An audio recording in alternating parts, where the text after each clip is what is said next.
The long-running search for the missing Malaysia Airlines flight MH370 has been suspended. The plane disappeared in March 2014 with 239 people on board. Despite debris being found off Africa, why it crashed is still a mystery. Our Southeast Asia correspondent Jonathan Head is in Bangkok, and I suppose the mystery may never be solved. Jonathan.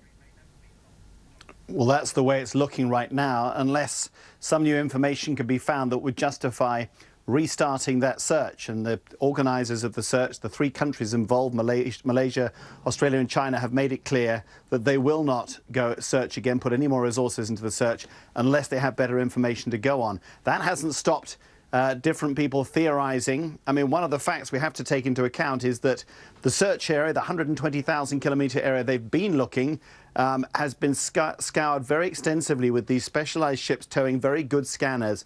The people operating those say that if the airliner went down, they would have found it. So that tells us they have in fact been looking probably in the wrong area. Many people have got theories that perhaps it landed a little bit further north. Remember, we've got almost nothing apart from a very few satellite communications that were made automatically every hour to the plane in its final moments, the final hours, that tell us which direction it went in. The discovery of debris on the East African coast has confirmed pretty much that it did go down in the southern Indian Ocean, but beyond that, it's all been theories.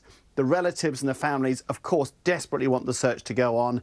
They say that it should now be extended, but it's been expanded once, the search area. It's been doubled in size, and the authorities are saying there simply isn't enough information to justify continuing to spend money and resources on it.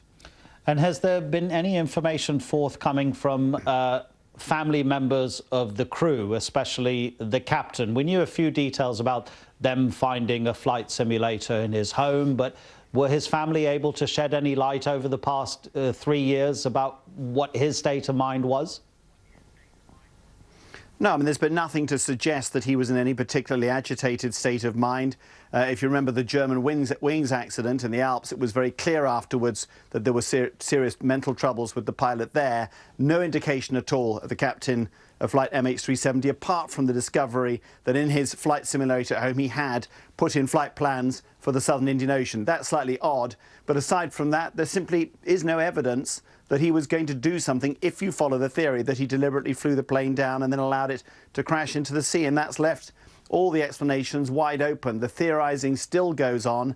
I think, though, there are a couple of points that have been raised validly by the families. One is that the Malaysian government itself has not appeared to be that urgently engaged. There's been a sense of detachment from this that I think has upset them, particularly in examining debris that's been found. And I think they sense that there's not quite the commitment there should be. And there are people studying the way that plane went who say, actually, there's a real plausible theory that it went down some way to the north of the area they've been searching. The families, of course, would love a new search to start. They spent $160 million up to now, and it's not clear where the money will be found to restart that search. That's Jonathan Head in Bangkok. Thanks, Jonathan. Still to come in a few minutes here on BBC World News, we're going to visit Barack Obama's favourite Chicago diner, where we're going to hear people's hopes and fears as he prepares to hand over to Donald Trump.